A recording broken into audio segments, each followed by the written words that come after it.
Հայաստանի Հանրապետության առաջին նախագահ Լևոն Տեր-Պետրոսյանը ցեղասպանության անմեղ զոհերի հիշատակին հարգանքի տուրք մատուցեց հականդամների ու իր թոռնուհու ուղեկցությամբ։ Լրագրողների հարցերին Տեր-Պետրոսյանը չպատասխանեց։ Այնինչ անում է իշխանությունը հայոց ցեղասպանության միջազգային ճանաչման համար չի գոհացնում հականդամ Արամ Մանուկյանին։ Դա չպետք է լինի պահանջատիրության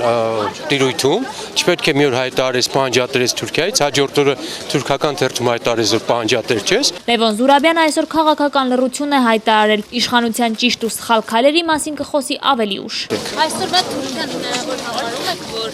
կընդունի հատուցի։ Դուք հիմա խոսում եք ապագայի մասին, որը ենթադրում է բավականին լուրջ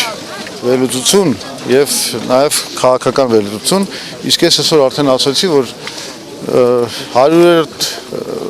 բանն է, տարելիցն է, եկեք այսօր քաղաքականությամբ չզբաղվենք։ Ժառանգություն կուսակցության առաջնորդին իշխանության քայլերը չեն գոհացնում, ինքը այլ կերպ կվարվեր։ Ես անում եմ ինչ որ ես կարող եմ անել։ Ամերիկայի Միացյալ Նահանգների նախագահ Բարակ Օբաման այս տարի եւս չարտասանեց ցեղասպանություն բառը։ Ռաֆի Հովհաննիսյանը այսօր չի ուզում մեկնաբանել Օբամային։ Ես ամեն տարի ասում եմ, որ այսօր ես հիշում եմ իմ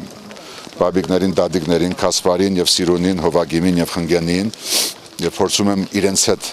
հիմա արերեսվել, իրենց հետ խոսել, թե մեր կյանքի ընթացքում ինչ ենք արել, որ գորուսյալ հայրենիքի հետ բերենք։